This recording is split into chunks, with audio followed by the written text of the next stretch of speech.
실록은 세종실록이나 태종실록 이런 식으로 실록이라고 부르는데 연산군과 광해군처럼 폐위된 왕은 실록이 아닌 일기로 기록되어 있죠. 그런데 사실 일기로 기록된 사람이 한 명 더 있었습니다. 그것은 바로 노산군 일기이죠. 노산군은 세조가 조카인 단종을 몰아낸 뒤 단종을 노산군으로 강등시켰고 그렇게 단종에 대한 기록은 노산군 일기로 기록되었던 것입니다.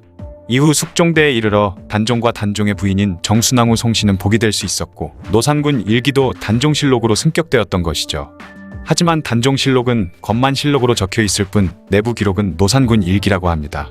단종은 다들 잘 아시겠지만 문종의 아들이자 조선의 제6대 국왕으로 그가 즉위한 지 1년 만에 숙부인 수양대군이 계유정난을 일으켜 자신의 측근 신하들과 고명대신들을 죽이고 권력을 잡았는데 이후 단종은 수양대군에게 왕위를 양위하고 상왕으로 물러났다가 결국 폐위되어 강원도 영월로 유배당한 뒤 만 16세라는 어린 나이에 비참하고 안타까운 죽음을 맞게 된 비운의 왕이죠. 단종의 이런 비참하고 안타까운 죽음은 수많은 전설과 민담을 낳기도 했으며 이후 그에 대한 영화나 드라마도 많을 만큼 단종에 대한 스토리는 그야말로 드라마틱합니다. 세조실록의 기록에는 금성대군과 장인인 송현수가 처형당하자 단종은 슬픔을 참지 못해 스스로 목숨을 끊었다고 기록되어 있다고 하죠.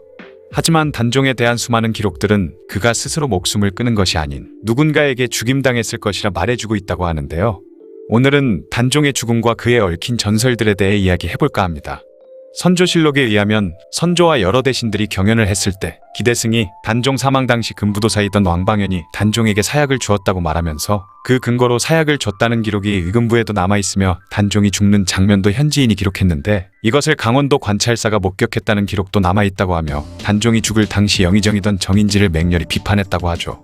또한 숙종실록에는 금부도사 왕방연이 사약을 들고 왔을 때 단종은 관복을 갖춰 입고 나와 그에게 왜 왔는지 물었는데 왕방연이 차마 사약을 들고 왔다는 말을 꺼내지 못하고 단종 앞에서 울고만 있었다고 합니다. 그러자 옆에 있던 공생 한 명이 활주를 풀어 직접 단종의 목숨을 빼앗겠다고 말했다가 갑자기 몸에 있는 9개의 구멍에서 피가 뿜어져 나와 죽었다고 하죠. 이는 실제로 숙종실록에 기록되어 있는 내용이기도 합니다. 또 다른 이야기도 있는데요. 단종이 세조가 하사한 사약은 받을 수 없다고 거부하면서 자신이 방에 들어가 활줄을 목에 감고 줄을 밖으로 꺼내 놓을 테니 그 줄을 당기라고 했다는 것입니다. 그러자 그 활줄이 단종의 목을 감고 있는 것을 몰랐던 하인 중 한 명이 별 생각 없이 그 줄을 당겼고 그렇게 결국 단종이 사망했다는 것이죠. 사실 사약에서 사자는 죽을 사자가 아니고 줄 사자를 쓰는데 이는 신체를 온전히 보존하면서 죽으라는 왕의 배려로 왕이 은혜를 내린다는 개념이었기 때문에 정당하게 옳은 왕이었던 단종이 세조의 사약을 받을 수 없어서 완강히 거부했던 것입니다. 이런 여러 실록들을 보면 세조실록의 기록대로 단종이 스스로 목숨을 끊었다는 기록은 사실이 아닌 것 같죠. 그 외에도 승정원일기나 다른 후대 왕들의 기록을 봤을 때 단종의 죽음은 타살이 확실해 보인다고 합니다. 그렇게 세상을 떠난 단종의 시신은 영월의 지방 아전이던 어몽도가 몰래 거두어 매장했는데 이것에 대한 이야기나 전설 또한 굉장히 많죠. 어몽도가 단종의 시신을 수습한 뒤 매장할 곳을 찾아 헤맸지만 너무 추운 겨울날에 눈보라까지 치고 있던 상황이라 땅이 꽁꽁 얼어붙어버린 바람에 땅을 파지를 못하고 있었다고 합니다. 그런데 갑자기 노루 한 마리가 호련히 나타나더니 눈밭에 가만히 앉아 한참을 쉬다가 다시 떠나갔는데 노루가 쉬다 간 자리에 땅이 녹아 그곳을 팔 수 있었고 단종의 시신을 매장할 수 있었다고 하죠. 또 다른 이야기도 있는데요. 어몽도가 단종의 시신을 몰래 수습한 뒤 자신의 노모를 위해 준비해두었던 관과 수의를 사용해 단종을 매장했다고 합니다. 그때 주위 사람들이 화를 입으면 어떻게 하려고 그러냐 하고 물으니 어몽도는 옳은 일을 하고 당하는 화는 괜찮다고 했다고 하죠. 단종의 매장을 끝낸 어몽도는 가족들과 함께 영월을 떠나 자취를 감췄는데 그가 어디로 갔는지 아는 몇몇 사람들도 있었지만 그와 단종을 위해서 아무 말도 안 하고 모른 채 했다고 합니다. 그런데 그 이후부터 영월에 부임하는 영월부사가 부임한 당일날에 돌연 사망해버리는 일이 계속 일어났는데요. 그러자 영월로 부임하려는 사람이 아무도 없었죠. 이때 스스로 자청해 영월부사로 부임하겠다는 한 사람이 나타났습니다.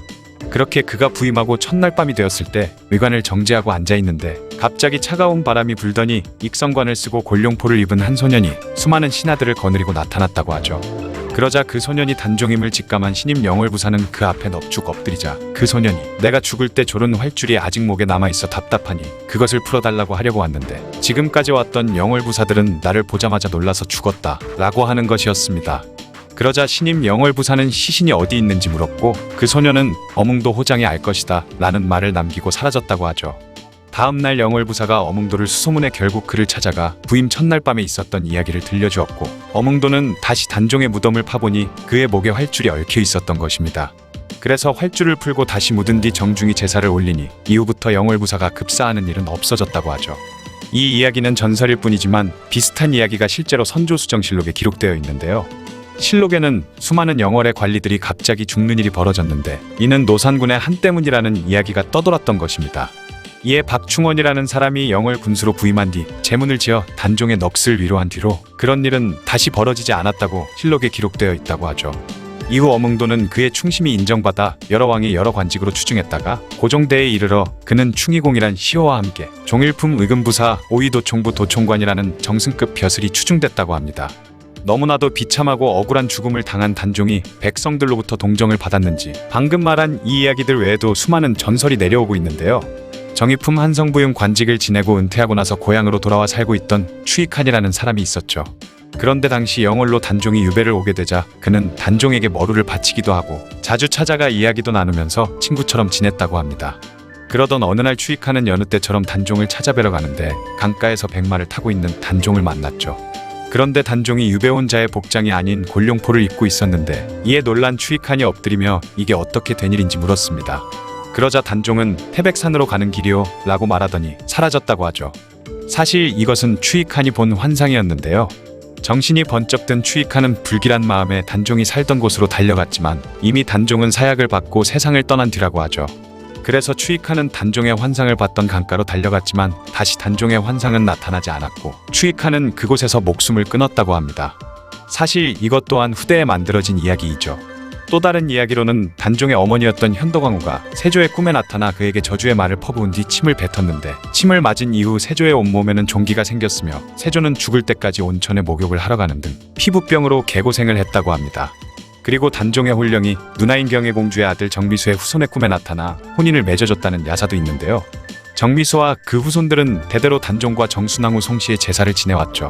그런데 정유준대에 들어서는 벼슬길에 오르지 못해 가세가 기울기 시작했고 심지어 정유준은 3번이나 결혼을 했지만 부인들이 모두 일찍 죽고 없었으며 자식도 없었기 때문에 늙은 호랍이 신세를 면치 못하게 된 상황이었습니다. 그러던 어느 날 그는 친구 이진양을 찾아가 장기를 두며 이야기를 하게 되었는데 갑자기 이진양에게 자네의 딸과 내가 결혼할 수 없겠냐라고 물었던 것이죠.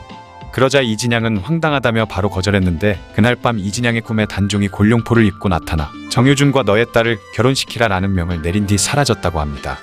이진양은 다음날 부인과 상의했지만 당연히 돈도 없고 나이도 많은 호랍이 정유준과 우리 딸을 결혼시킬 수 없다며 결사 반대를 외쳤죠. 그런데 그날 밤에도 이진양의 꿈에 단종이 다시 나타나 왜 나의 명령을 따르지 않느냐며 부인의 곤장을 때렸던 것입니다. 그렇게 화들짝 놀라며 잠에서 깼는데 옆에서 자고 있던 부인도 놀라며 잠을 깼던 것이죠. 그래서 이진양은 부인에게 왜 그러냐고 물으니 부인의 꿈에서도 단종이 나타나 왜 자신의 말을 듣지 않았냐고 혼내며 곤장을 쳤는데 꿈에서 깼는데도 맞은 자리가 아프다는 말을 했던 것이죠. 그러자 이진양은 이 꿈이 심상치 않음을 느끼고 다음날 얼른 정유준에게 찾아가 자신의 딸과 결혼하자고 말을 했고 그러자 정유준도 이런 말을 했는데요.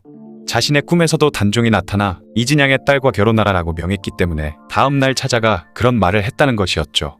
그렇게 결국 정유준은 이진양의 딸과 결혼했고 이후 아들들을 낳아 다들 높은 벼슬을 하고 정유준도 높은 벼슬을 하면서 잘 먹고 잘 살았다는 이야기였습니다. 단종의 억울하고 비참한 죽음은 후대에 이르러서도 수많은 이야기가 남겨질 만큼 드라마틱하긴 한 것 같네요. 단종의 죽음과 그에 얽힌 전설들에 대한 이야기였습니다.